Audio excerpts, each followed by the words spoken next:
ఓం నమో నారాయణాయ. ఓం నమశివాయ. శ్రీ కార్తీక దామోదరాయ.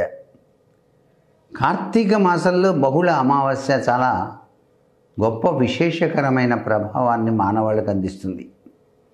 ఈ రోజునే ప్రతి వాళ్ళు కూడాను పోలీస్ స్వర్గమునకు ఏగుట అనే కథను చదువుకొని ఆ యొక్క దొప్పల్లో ఇంటి యజమాని, భార్య, పిల్లలు మొత్తం ఎంతమంది అయితే ఉంటారో అన్ని ఒత్తులు ఆ యొక్క అరటి దోణిలో చక్కగా అమర్చి నదీ తీర ప్రాంతంలో వదలటం. నదీ తీర ప్రాంతంలో వీలు పడిన వాళ్ళు ఒక పెద్ద కొద్దిగా విశాలంగా ఉండేటువంటి స్టీలు పాత్ర తీసుకొని ఆ పాత్రలో నీళ్లు పోసి ఆ అరటి దొప్పలో ఆ యొక్క కుటుంబం ఎంతమంది అయితే ఉంటారో అన్ని ఒత్తులు కూడా వెలిగించి చక్కగా నీటిలో వదలాలి. ఇలా గనక వదిలినట్టయితే మనకి ఏం జరుగుతుందంటే జీవన్ముక్తి కలుగుతుంది.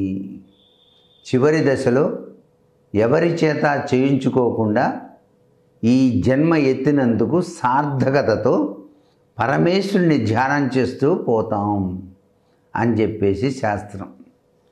అందుచేత ఈ పోలీస్ స్వర్గానికి వెళ్ళటం కూడా అదే కథ అన్నమాట. ఆమె ప్రతినిత్యం కూడాను ధ్యానం చేస్తూ అత్తగారు, ఆడపడుచులు కూడా వేధించినప్పటికీ కూడాను పరమేశ్వరుని ధ్యానం చేస్తూ కూర్చుంది. పరమేశ్వరుడు ఈమె భక్తికి మెచ్చి సాక్షాత్తు వైకుంఠం నుంచి అద్వితీయమైనటువంటి రథం వచ్చింది. ఆ పూల రథం ఎక్కి ఆమె ఆకాశంలో వెళ్ళిపోతుంటే స్నానం కోసం వెళ్ళినటువంటి అత్త, ఆడబడుచు వీళ్ళంతా చూసి అరే రే పోలీస్ స్వర్గానికి వెళ్తుంది అన్నారు.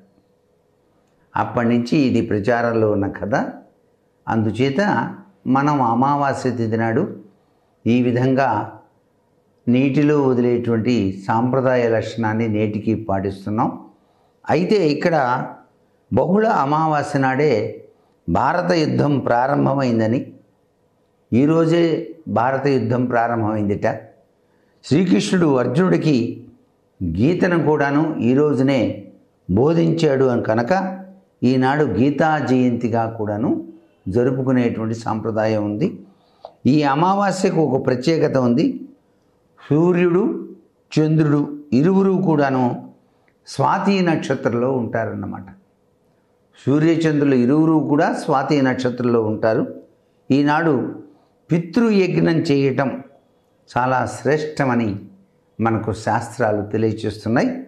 ఈనాడు శ్రీ సూక్త విధానంతో గనక లక్ష్మీదేవిని గనక ఆరాధన చేసినట్లయితే మనం ఇంట్లో లక్ష్మీనారాయణులకు కుంకుమార్చన చేసినట్లయితే సకల దారిద్ర్యాలన్నీ కూడాను తొలగిపోయి శ్రీ సూక్తం అంత మహిమాన్వితమైనటువంటి ప్రభావాన్ని ఇస్తుందండి.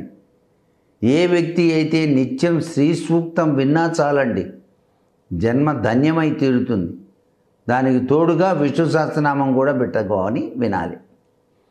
విశ్వం విష్ణుర్వషట్కారో భూత భవ్య భవత్ ప్రభు అనేది ఒకవైపు, హిరణ్యవర్ణాం హరిణ్యం అనేది ఇంకొక వైపు.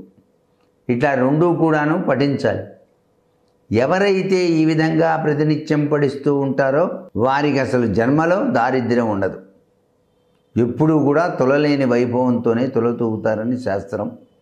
అలాగే సిరి సంపదలు బాగా కలగాలి అంటే ఈ అమావాస్య తిథి నాడు మనం ఆచరించవలసిన విధి విధానాన్ని తప్పనిసరిగా గ్రహించండి.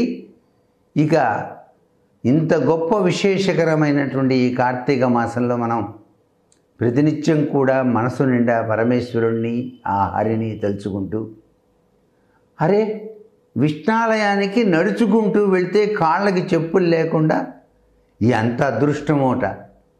అందుకే కాళ్ళకి చెప్పులు లేకుండా అలా నడుచుకుంటూ విష్ణాలయానికి వెళ్ళి సాష్టాంగ నమస్కారం అరస సురస దృష్ట్య మనస వాచ హస్తాభ్యాం కరాభ్యాం కర్ణాభ్యాం సాష్టాంగము దచ్చతి అంటూ అలా ఒక్కసారి సాష్టాంగ నమస్కారం చేసామంటే జన్మ ధన్యమై తీరుతుంది. అశ్వమేధయాగ సత్ఫలితం కూడా కలుగుతుందట కార్తీక మాసంలో. ఇవన్నీ కూడా మనం ఆచరించాం. మరలా గుర్తు చేసుకుంటున్నాం.